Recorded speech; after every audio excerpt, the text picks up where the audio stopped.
fellow travelers, welcome to the RPG Cave. I am one of your hosts, the level 99 human archmage, Ryan Turf, and I'm joined, as always, by the level 99 elf ranger, Mr. Garret Bland. Garret, how are you doing on this lovely, lovely, bright, once again, Sunday? Yes, I'm doing great. The weather is beautiful outside, and I'm drinking my second cup of coffee, as always, during this afternoon. Oh man, you're only on the second cup at least. That's good. Only on the second cup, maybe the third tonight. We'll see. We'll see if we get crazy tonight. You drink way too much coffee, Garret. I've heard other people drinking like obsessive amounts. I think I'm doing okay right now. Yeah, if I go more than 3 though, let me know. That's true. That's a problem. You're not. At least you're not Sean Capri, where sometimes I'll do a show with him and he's like dual wielding two like. Why things is he of doing Diet Coke. 2 Diet Cokes? Like, it's just nonstop for Moon. You can't stop him. You can't stop, won't stop. Anyways, this is the RPG Cave, the show where we talk about RPGs, except for right now when it's coffee talk time. If you want to support the show, if you like what we do, of course, there's a number of ways to do that. Number one, you can subscribe to us on your podcast feed of choice, whether that's Apple Podcasts, Google Play, Spotify. We're on all the things, so you can check us out there. Also, if you leave us a review on Apple Podcasts, we will read it on the show, as long as you're not too mean or you don't have a bunch of swear words in it or something like that. Also, if you want to see our beautiful faces every single week, head on over to youtube.com/YouMeCapri. We have a video version of this show go up every single Saturday morning, so you can check us out there. Last but not least, of course, if you want the show a little bit early, as well as some exclusive content, head on over to Patreon. Patreon.com/YouMeCapri is how you do that. Throw a little tip in the old tip jar, and out comes content. All right, Garret, it is time to read from the sacred texts. And this week, we're going to be talking all about Monolith Soft. So we actually did our first kind of like company kind of history episode with the Working Designs episode about a month ago. But we wanted to do another one. And we thought, there's no better company probably to do this time around than Monolith Soft, which I think is a really interesting company that has like an interesting history along with them. Because they're not just known for the Xenoblade Chronicles games that just know nowadays. They're known for a bunch of different series. Yeah, I know. I was shocked too, Garret. But I know you and I are both pretty familiar with their games, so I thought this would be a fun episode. So this one's going to work a little bit different than the episode with Working Designs, because we're going to be doing fun facts, as we always do. Lots of fun facts, but this fun facts is going to be kind of the bulk of this show. So we're going to talk some serious history with Monolith Soft and kind of their evolution. So Garrett's going to be a little more involved this time. We're going to do some talky talk with this. So first off, when you talk about Monolith Soft, it would be impossible to talk about the history of the company without one of the company's main founders, Tetsuya Takahashi. Now, Takahashi-san actually started his career at Squaresoft, and he contributed on a bunch of games like Final Fantasy VI, 4, 5, and 6, as well as Chrono Trigger and Romancing Saga. He was essentially a graphic designer, and he worked on a bunch of like the battle graphics and field graphics, as well as like some of the visual designs for some of the menu elements for a lot of the old Squaresoft games on Super Famicom, which I thought was just really interesting. So he had like a pretty prestigious career with Square Enix to that point, but he had never directed a game. However, when it came time to start pitching ideas for Final Fantasy VII, Takahashi-san actually wrote and proposed his own story to be kind of like the story for Final Fantasy VII. However, he had proposed a dark story featuring an intergalactic war and a bunch of mechs and all kinds of like crazy dark storytelling.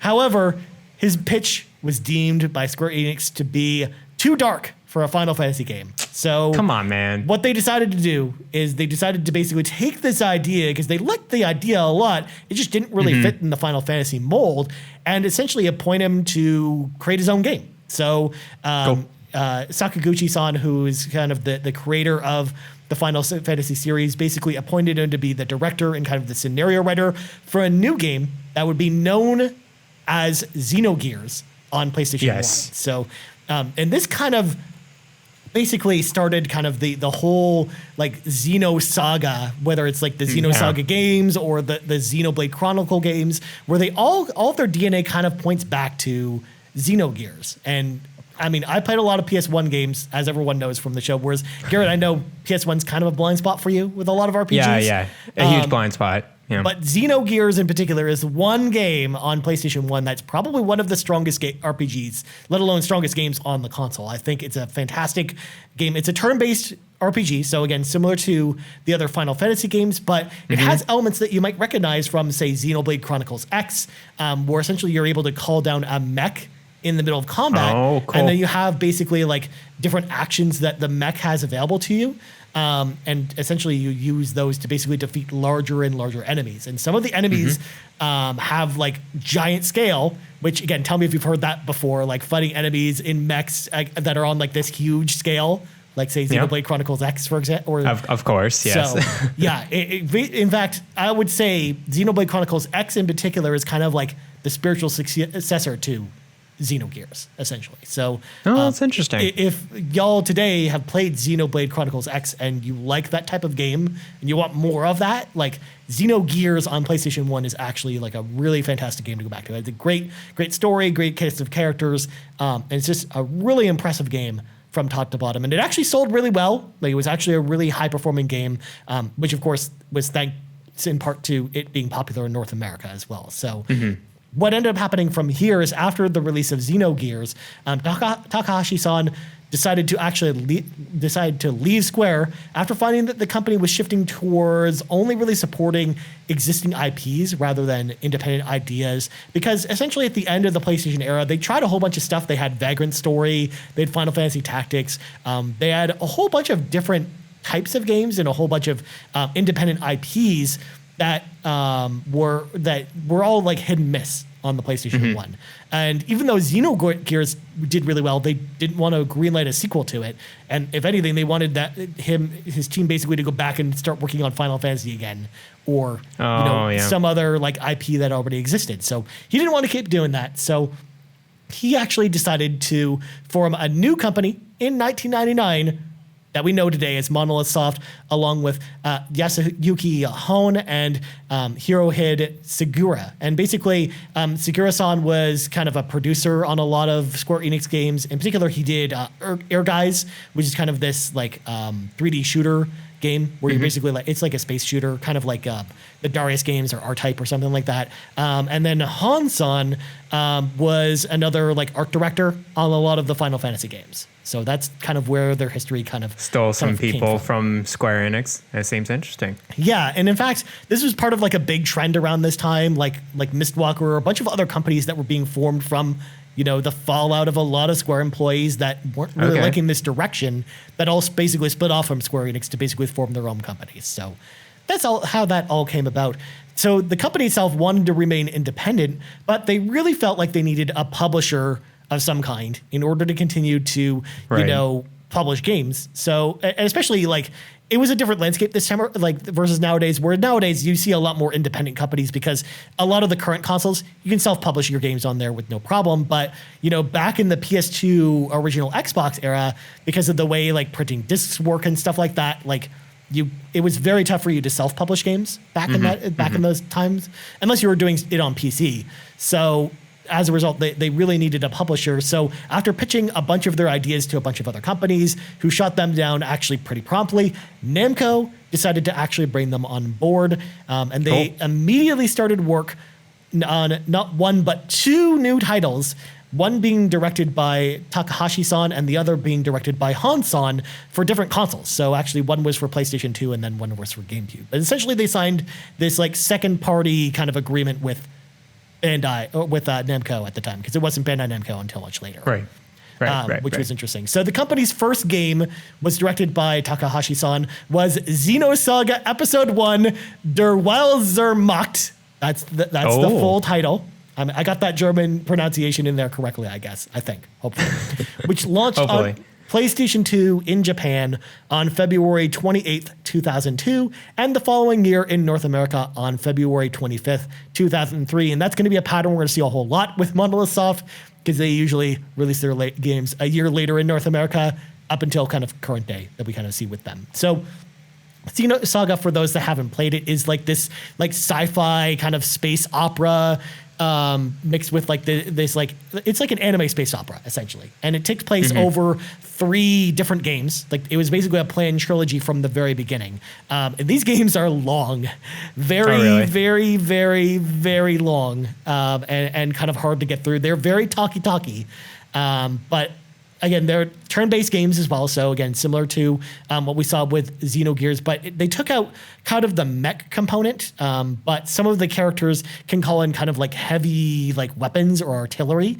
to kind of help them out in combat. Like one of the main characters, Cosmos, she's basically an android, and she can basically summon these like chain guns that she has attached to her arms, and she's like shoots enemies and stuff like that with them. Or she can call in a bunch of different like armaments essentially in certain times. And you also like Xenogears fight like enemies on really large scales, which is really interesting, but not on the same scale as Xenogears, because again, you don't really have like kaiju-esque battles like you had in Xenogears like you do in this game. So it had kind of a different flair to it, but the Xenosaga games I think were actually really interesting and cool. Maybe we'll do like kind of its own episode later talking about the Xenosaga games. Whereas again, once again, Garrett, I don't think you played any of these games, right? I haven't played Xenosaga, but I've heard of them extensively. So how many Xenosaga games were there? So there's 3 mainline games. They did one that was kind of like a spin-off, which just came out in Japan only, which was kind of like this like almost like parody on the game.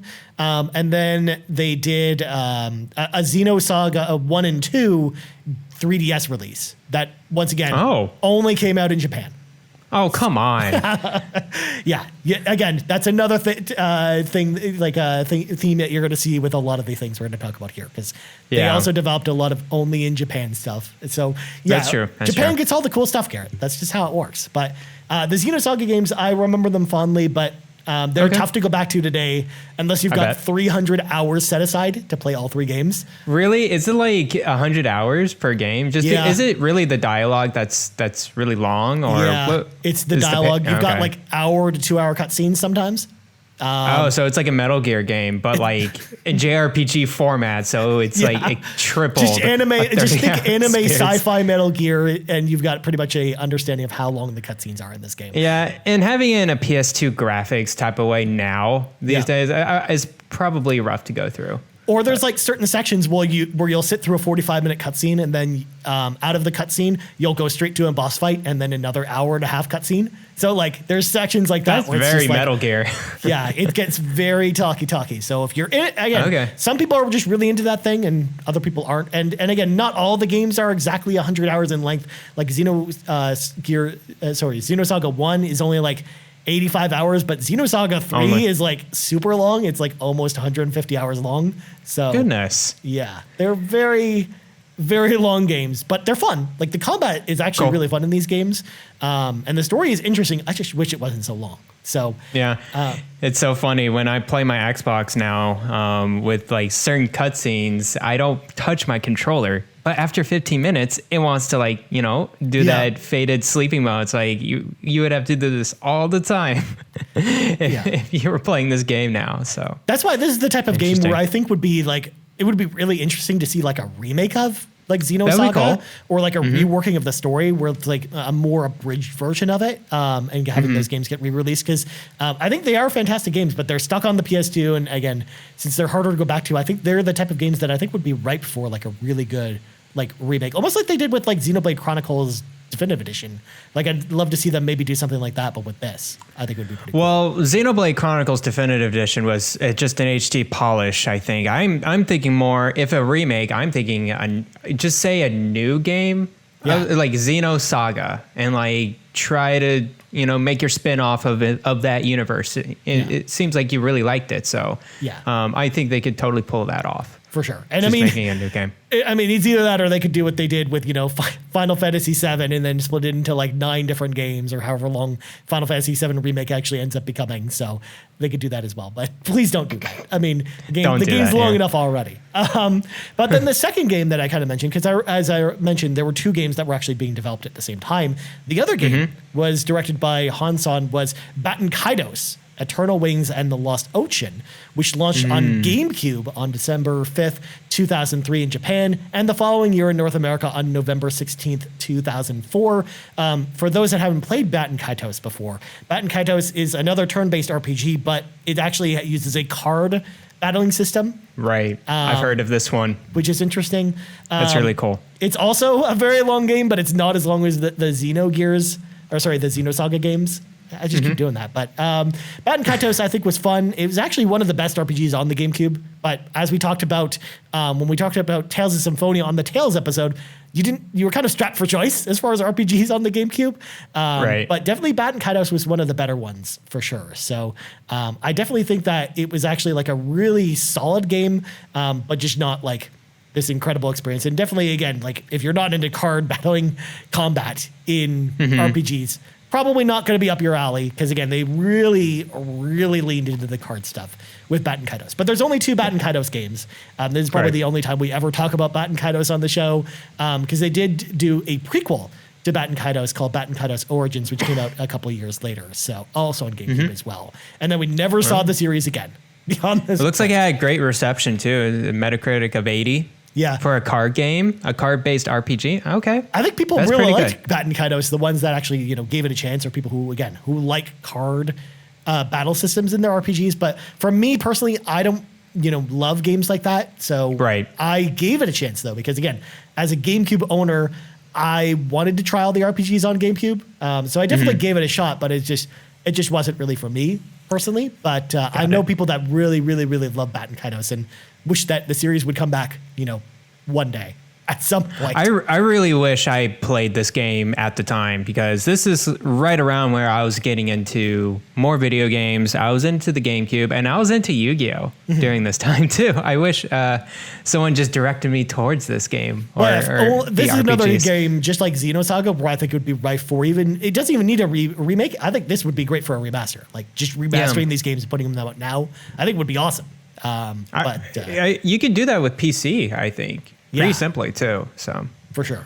And this is one of those games too that I know people who talk about the GameCube talk about really fondly as well. So there's that. But then, interestingly enough, in 2003, before this game came out, planning began for Namco's 50th anniversary, which was actually happening in 2005. And they had a bunch of different game projects that were pitched to them to celebrate the anniversary. And they had a bunch of different like Pac-Man stuff and other like anniversary style games that came out to celebrate their anniversary. But one of those games was actually pitched by Monolith Soft, which was Namco Cross Capcom.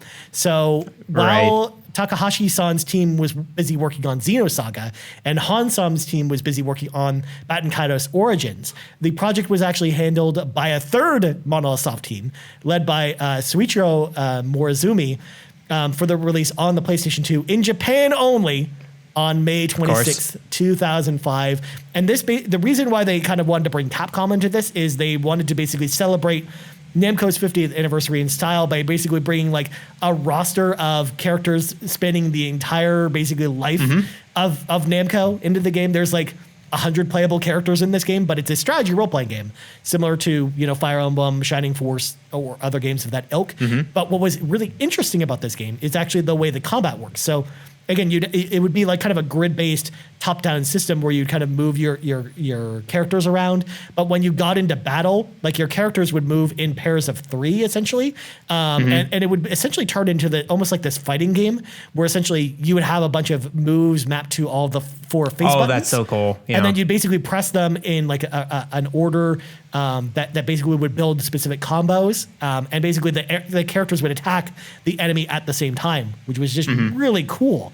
And we just didn't really see too many games like this, besides like maybe like Valkyrie Profile or Indivisible or a bunch of other like JRPGs that had like specific characters. Very small games. Like that seems like a really cool idea. Mixing those 2 gameplay ideas together seems pretty coherent. To do so. Exactly. Awesome. So it had some really great strategy. It had a really cool story that kind of brought the 2 universes together. You basically play as like these 2 like universe patrol agents that kind of work together, and they find that there's a bunch of rifts that are happening that are basically causing like the Capcom characters and Namco characters to come into our universe, and then they basically have to have them all band together to fight this like big bad, which is pretty cool. So it's a game that exists though with an English translation if you know where to search for things like that. So there is an English translation patch that I've played for this game. It's really awesome. Oh, wow. So I highly recommend people check that out if you have the means to do so.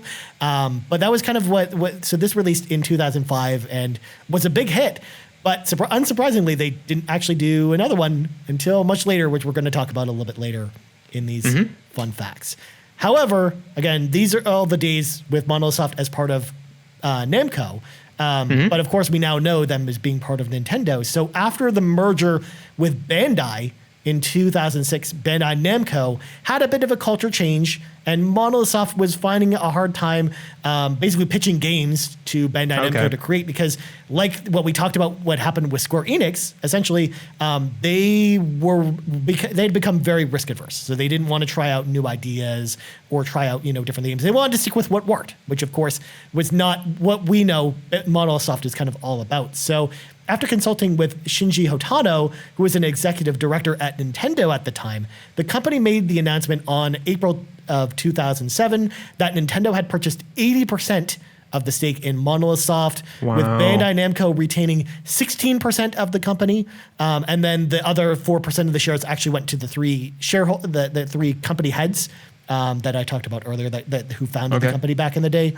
But essentially, Bandai Namco, the reason they actually agreed to this move, because they actually had to give their consent for this, because they were still a development partner with Bandai Namco, is that they basically looked at this move as basically strengthening their ties with Nintendo so that they would lead to future opportunities of working with Nintendo on other things, which oddly enough, this actually led to them actually developing Smash Brothers. Like the whole Monolith Soft saga actually happened so that Bandai Namco would actually start working with Nintendo more and more over the years, and essentially became almost like an arm of Nintendo in a lot of ways. So it's just really interesting to look at maybe how this is kind of like how the Super Smash Brothers story with Namco actually kind of began, was with Monolith Soft, which I thought was really a really interesting wrinkle to this story.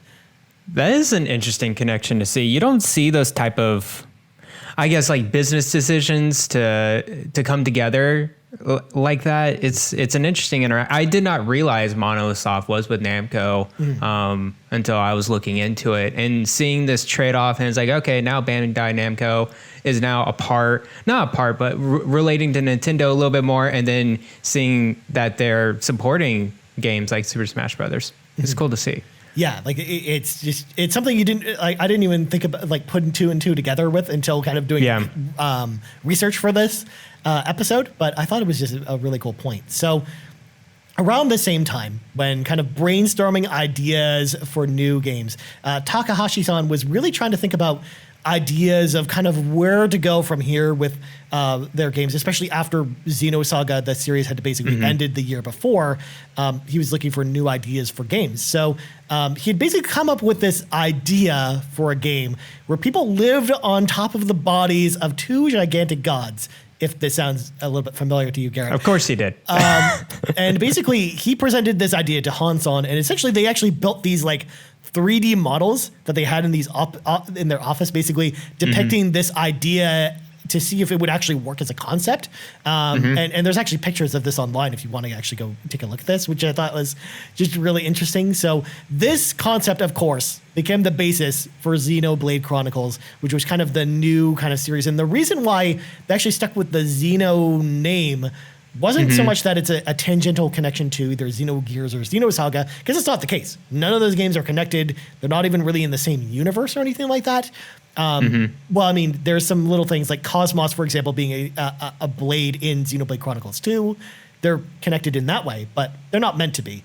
But the reason they kept that name is because they wanted to especially after kind of the sales didn't work really great in Japan for Xenosaga, they wanted to kind of build morale for the team to maybe see that the Xeno name could really live on with kind of a new series, even though the previous one didn't really sell super well, but they put kind of their heart and soul into that series. Again, you don't make 300 hours of game without putting everything you've got into it. And you're pouring really your soul into passionate those games. about it. For Yeah. sure. So a lot of the team was really distraught after those games not doing very well.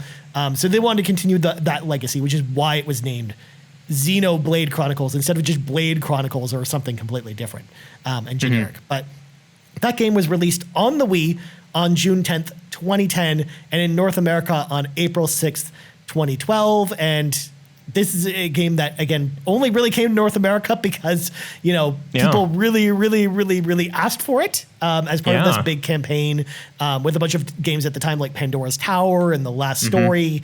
Last Story, Project Rainfall, I think is what they called it, to basically bring all these games here. And eventually they decided to do it because Xenoblade Chronicles, just like the Xenosaga games, did not sell very well in Japan. So they were ready to kind of... Okay. They were kind of ready to kill this series, and it wasn't until North America where the game basically sold out everywhere that it came out in, because they released it in really cool. very limited quantities, and it was actually a GameStop exclusive, so you could only buy it at GameStop. Oh wow! And there was only like 50,000 copies released in kind of its first run. That's crazy. So it was actually a very, very, very rare game for a long time. Nintendo actually did do a re-release a couple times.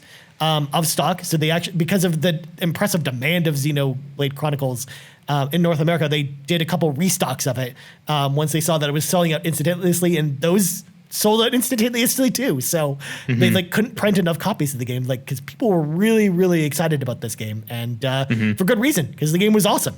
And it's a great game. It definitely plays really well on Wii, even though I think the definitive edition is probably better than the Wii version. But the original game is no slouch on its own. I think it's actually a really solid game, and it really catapulted this big franchise that the company itself was hoping, was just to boost morale and wasn't expecting it to become this big thing. But in the end, it became its big series, and essentially is the flagship title nowadays for Monolith Soft. Essentially, it's basically what we associate the company with nowadays, which is interesting. But Garrett, when did you play Xenoblade Chronicles for the first time? I'm curious. I started playing actually on 3DS. I tried the 3DS version first of Xenoblade Chronicles, guys. I'm gonna do you a favor. Don't get this one. It's actually physically rare to get. So if you are a game collector, sure, go for it. But I just don't play the game on 3DS. It's super pixelated. It's super hard to control, especially with the new 3DS 2 with the little nub. It's very hard to make out anything in that game. But it was one of the only two new Nintendo 3DS exclusive titles, Garrett. You need it for that reason, right? That was the dumbest thing. When I saw that, I was just like, you got to be kidding me. But yeah, just don't bother with that on 3DS. Play it on Switch, and that's where I played it. Yeah. Last year, and they had an additional DLC going along with Xenoblade Chronicles to the Definitive Edition, and I played that as well. Yeah, because it kind of adds to the ending of the game in a really good way. Yes, it adds to the ending. It fills out a character arc, which I thought was pretty perfect, and actually made me really emotional at the end. I thought it was a really good add-on, and hopefully it connects to future Xenoblade games or with Xenoblade Chronicles 2 a little bit. So, but yeah, that's when I started playing them. I played a little bit of Xenoblade Chronicles 2. But not so much. I didn't really care much about the mechanics of that game. Yeah. Compared to the first one. That was one that I just really couldn't get into either. And it wasn't really until the first game, going back and playing the definitive edition of the first game, because I hadn't played it on Wii, the original Wii version, before playing the definitive edition on Switch, and really enjoyed that one. So I don't know what it is about what they changed between the two games, but it's just two, I just didn't really care about it in the way that I know a lot of people really enjoy the second game. Mainly too, I just don't really love its performance on Switch either, which I think plays a little bit into my disdain for Xenoblade Chronicles 2, where I just don't love it as much.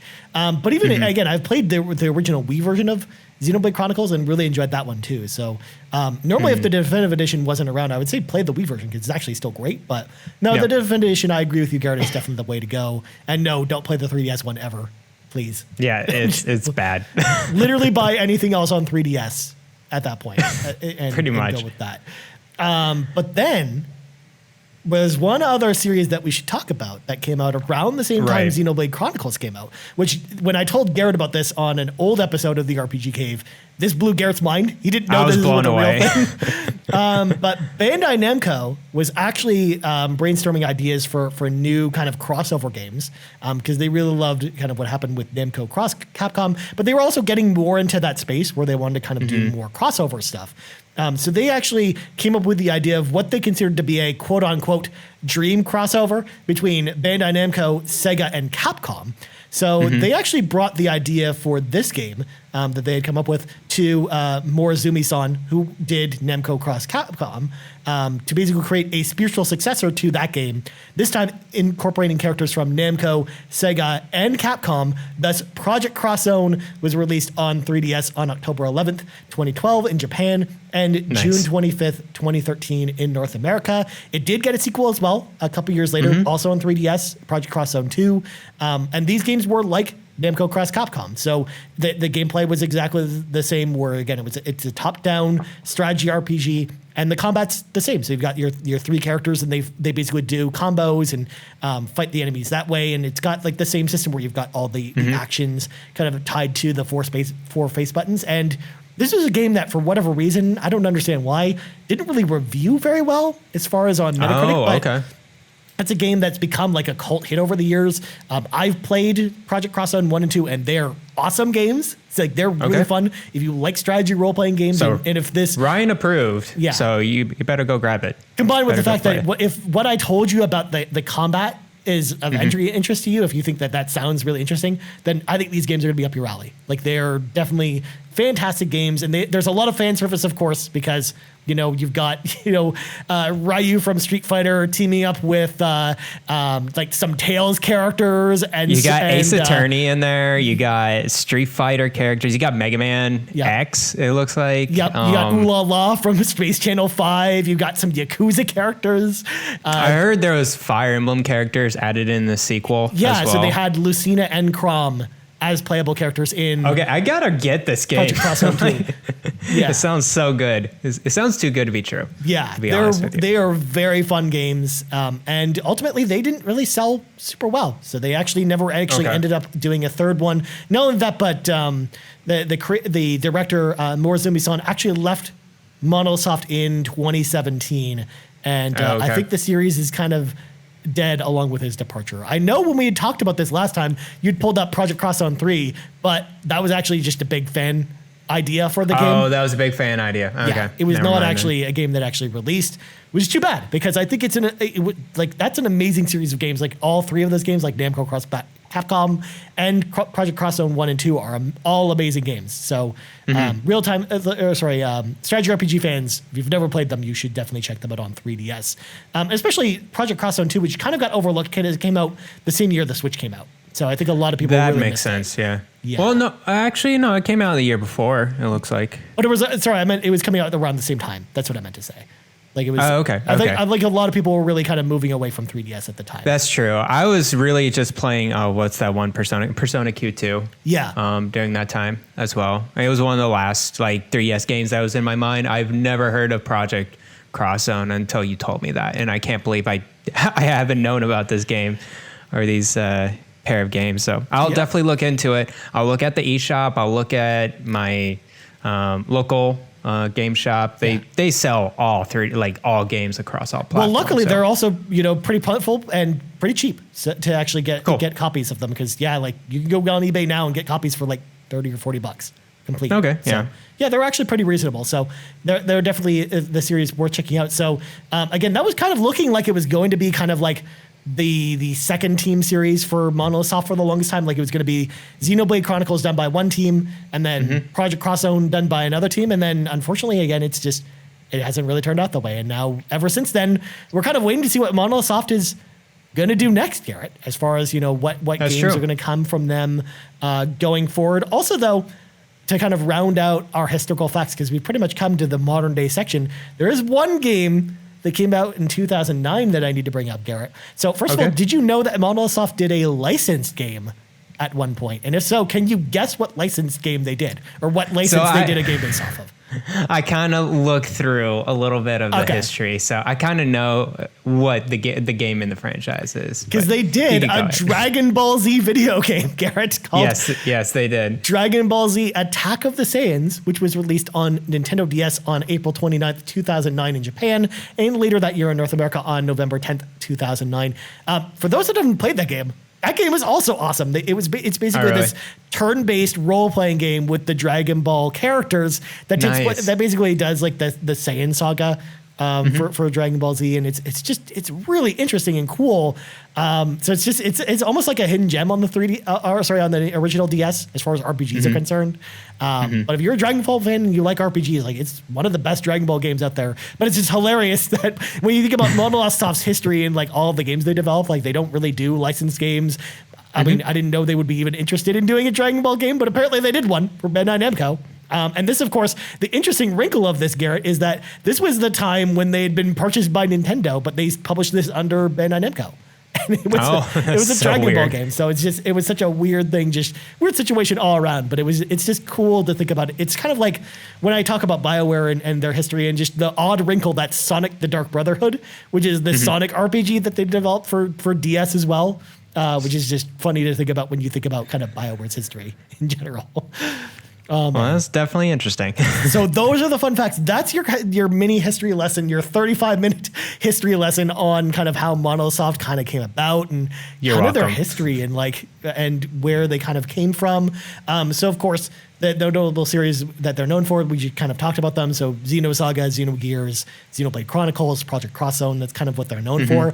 As far as mechanics, like what mechanics kind of cross over between all of their games, for the most part, each series has their own kind of similar mechanics, but ultimately, up until Xenoblade Chronicles, most of the games were turn-based combat battles with like this extra element added to it, whether it's the mech battles in Xenogears or the super abilities in the Dragon Ball game that I just talked about, or the extra armaments in Xenosaga. Like there are they always try to add some like a unique twist to the turn-based formula whenever they did kind of a turn-based game. And then Xenoblade Chronicles is kind of, a different take on it, where it plays a lot closer to like it was not necessarily an MMO, but something like Final Fantasy 12 almost. It's a passive battle system. Yeah. More than reminds me a lot of Knights of the Republic from BioWare. Yes. Like it's got where you've got auto attacks and you have moves and other skills that you use while you're auto attacking. So it's more like a single player MMO in a lot of ways is how that kind of works. It really is. Project Cross Zone is kind of its own thing, but it's just it's funny when you compare little all system. Games. Yeah. Yeah. But cool.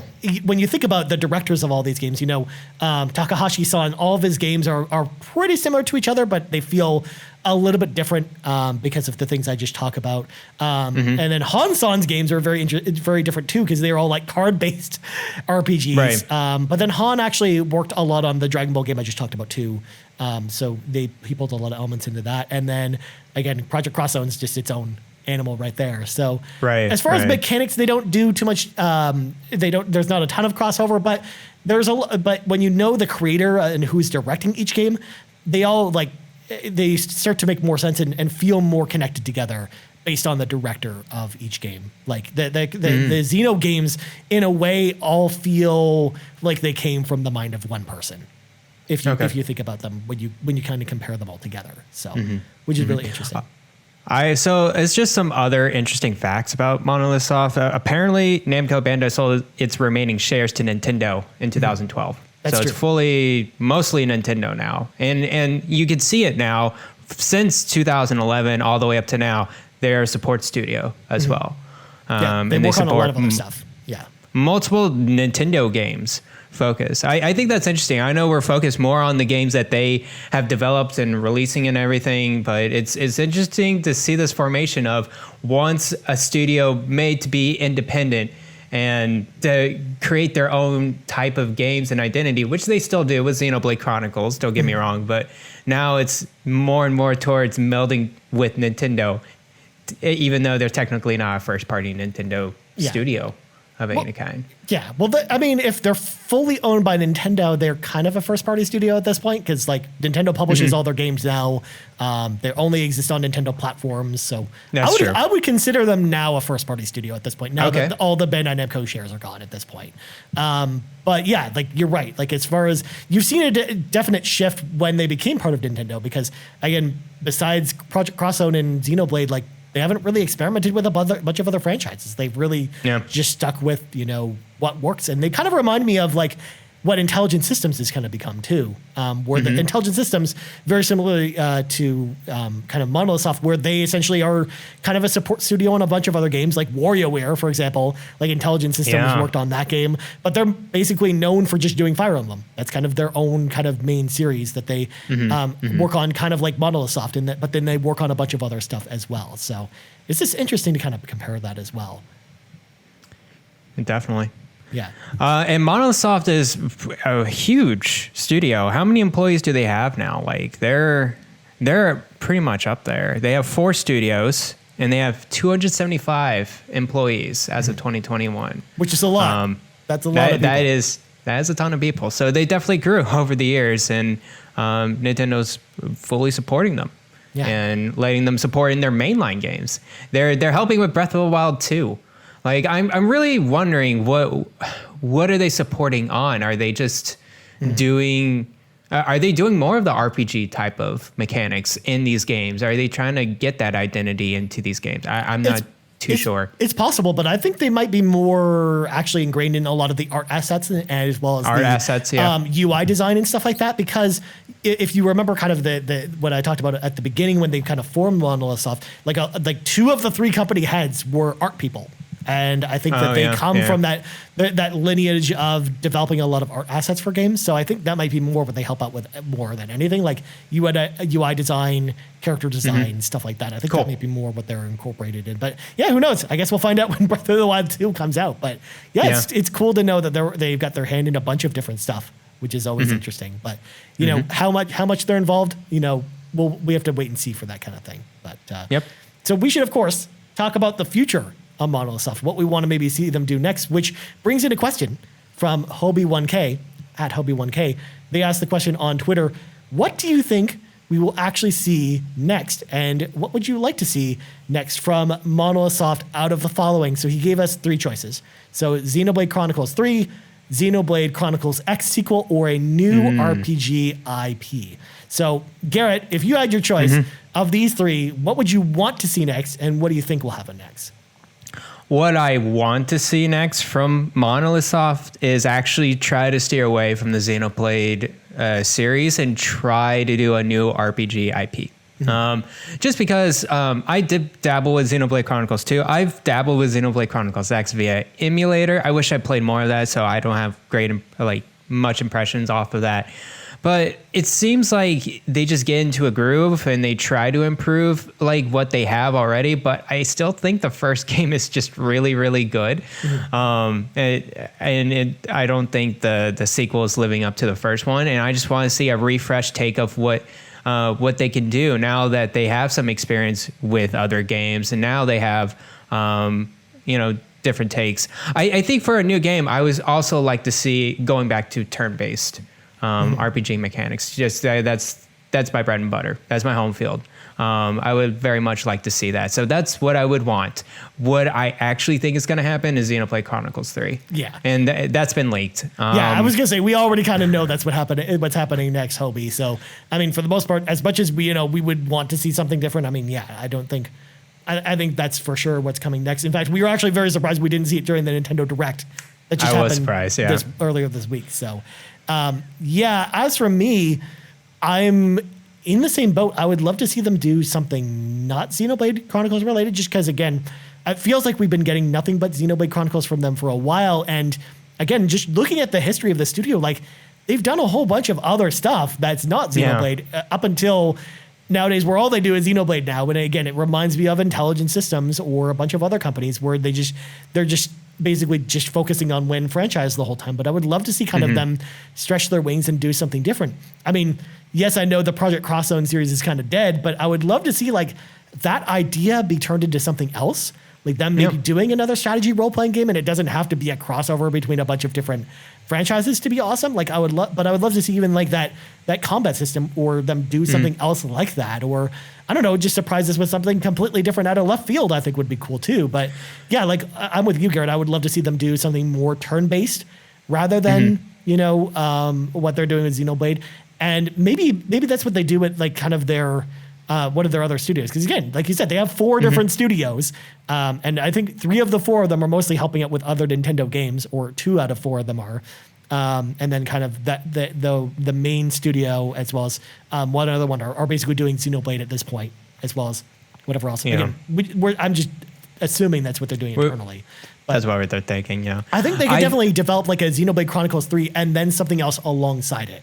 And that's what I definitely think so too. It doesn't have to be a big budget thing, right? Like I don't think Project Cross Zone, even though it's like a really cool concept, I don't think it was like a major, huge budget to put all these different characters into this game. If anything, like the gameplay in that reminded me of like older games, and it was almost like what Square Enix does with like Project Triangle Strategy or Octopath Traveler, where they're taking older ideas and then putting like a new coat of paint on them and making them feel modern. And that's kind of how I felt like playing Project Cross Zone 1 and 2, where they felt like games that might have existed on the Super Famicom, but just happened to be on 3DS. But then they have these like fully animated like anime cutscenes, as well as like some interesting kind of story presentation elements that really make them feel like modern games. So I feel like that's something I would love to see them. That's why I feel like, to your point, they don't need to do like a huge big thing. They can do something like, again, like something Square does with their 2D HD stuff, for example. Yeah, that would be really cool to see. I would like to see smaller projects from this, maybe a partnership with another indie studio like Intelligent Systems doing with Advance Wars. Just something, get that creative legs going a little bit more outside the Nintendo support and Xenoblade kind of rigmarole going on over there. Yeah. It would be cool to see. Or, I mean, again, just leveraging more, like their teams more, and developing 2 games at once. I think that would be something I would love to see. Or maybe they're doing that right now, and maybe we don't know. Yeah, who knows? That's true. At the very least, we know Xenoblade Chronicles 3 is happening, and I'm just excited to see what that is. But at the same time, I'm like cautiously optimistic for that game. I'm cautiously optimistic with that. I want it to be good. I honestly want it to be good, especially since this is the only game we know is coming from them right now. I think they know the feedback from Xenoblade Chronicles 2. I know it's pretty divisive between like some people out there, but they've done the definitive edition as well as Xenoblade Chronicles 1. They added DLC on top of that, which was really cool. I really enjoyed it. So I'm pretty optimistic about Xenoblade Chronicles 3. I think they'll not fix problems, but improve what they have. Yeah. And go from there. Yeah. I think so too. I think they'll probably take a lot of the feedback that people gave them for 2 and then do something different. But yeah, who knows? And as far as Xenoblade Chronicles X sequel, because we didn't touch on that, I don't think they're ever going to do that at this point. Like, yeah. It seems like the redheaded stepchild of Xenoblade Chronicles, to be honest with you. Especially because like Takahashi-san, who was like heavily involved with that one, but he's kind of moved away from being kind of like at the forefront for a lot of their games. Because again, after we saw what happened with that game, for the most part, he's pretty much he served as kind of the executive director on Chronicles 1 and 2, but he wasn't really super involved with their development. Whereas like he was much more involved with Chronicles X. So that's why I don't think I think it's more unlikely they go back to that game, unfortunately, at that point, since he's kind of stepped away from game design, which kind of sucks because I know a lot of people really like those games, especially as I touched on. It's really like it was a really good callback to Xenogears back on PlayStation 1. And I know we always wanted, like people back in the day when Xenogears came out were super bummed that it never got a sequel because it was an amazing game, but it just was kind of a one and done experience. It never got a chance to become its own franchise. So X coming out really satisfied a lot of those fans. And now that they're not going to do another X at this point, I don't think it's ever going to happen. Just like I don't think they ever do a remaster out of X. I know people have been asking for it forever, but that would be cool. It would be cool. That's exactly why it's not going to happen, Garrett. Yeah, I know. Because it's lost in a platform, Wii U, that I don't think. I mean, not a lot of people grab that console. I did not grab that console, so it would be cool to see it back on Switch. I don't know how much more effort that would be. But I can play on an emulator too. So yeah, I think it's it'll hard. be okay. I think it's tougher to do with that game. Like doing, it's not just a straight port. They're gonna have to rework a bunch of stuff. But yeah, it's a game I played on Wii U because I have a Wii U and I really like the Wii U. So it's a good platform. Garret. You should probably get on with that. But yeah, so it's definitely a game that I don't think they're ever gonna do. And likewise, the Xenosaga stuff, because I know people have been asking for like a remaster of Xenosaga forever, as we touched on when we were talking about Xenosaga. I don't know if they ever go back to that well either. Just because I think that they'd have to get Bandai Namco involved with that, which they might be willing to do, messy. but how they're going to split revenue and stuff, I think might be messy. And not only that, but like how much demand is there currently, for Xenosaga going back to those old games, especially because they didn't really sell very well on PlayStation 2. Right. And they're like, again, they're more like cult classics now. Like I think people like those games more than they did back then, but even then it's like, it's going to be harder to go back to those games. In fact, it's more likely that we might actually get like a Xenogears remaster from Square Enix because Square Enix wants to remaster like all the PS1 Redo games. everything, yeah. So at this point, I imagine that that's more likely than them going back to Xenosaga. But yeah, that makes sense. I would like to see them just always move forward and learn from previous games. I think Xenoblade Chronicles 1 was a good call to do. It is a good time away, and then you're just making that extra polish and having it on Switch. I think that was a good call. Especially too, because like as I talked about, even though they did a couple reprints of the game, it's still not a cheap game on the Wii to go get. So it was very inaccessible for a lot of people. And plus with the popularity of Xenoblade Chronicles 2 on Switch, like of course it was a move that made a ton of sense. So I'm glad that they did that, but they don't need it. You're right. They don't need to do that with everything. Although again, Project Cosmo on Switch, I think would be awesome too. Just saying. Or even Namco cross Capcom. Even supporting that would be awesome too. But enough about Monolith Soft. I think that's going to do it for our discussion on Monolith Soft today, Garret. But before we go, sounds good. Garret, plugs go. You can follow me on Twitter @BlandExplosion, and you can support me over at I'm a co-host to Nintendo Shack over at the Play Some Video Games Podcast Network, and you can support them at patreon.com/PSVG. Plus, on that podcast, we learned that Garret is actually Nintendo, and he answers questions as Nintendo, which is a thing. Right, I don't know, but I'm announcing that I am partnering with Bandai Namco. Oh, that's right. I do remember. Yes, to bring you the new Super Smash Brothers game. We're very excited to partner with Bandai Namco. Please be excited. Please be excited. Please be excited. As for me, you can find me on Twitter @Ryan Turford. You also find us on Twitter @YouMeCaprice, as well as on YouTube, youtube.com/YouMeCapri, and on podcast services around the globe. So for Garret Bland, I'm Ryan Turford. This has been the 19th level of the RPG Cave, and we're out. Bye-bye.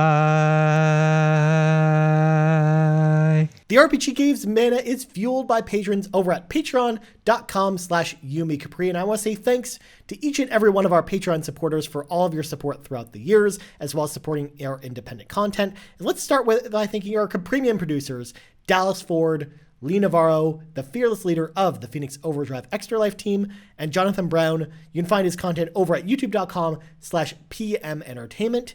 Our platinum producers, Robbie Bobby Mailer and Trucker Sloth.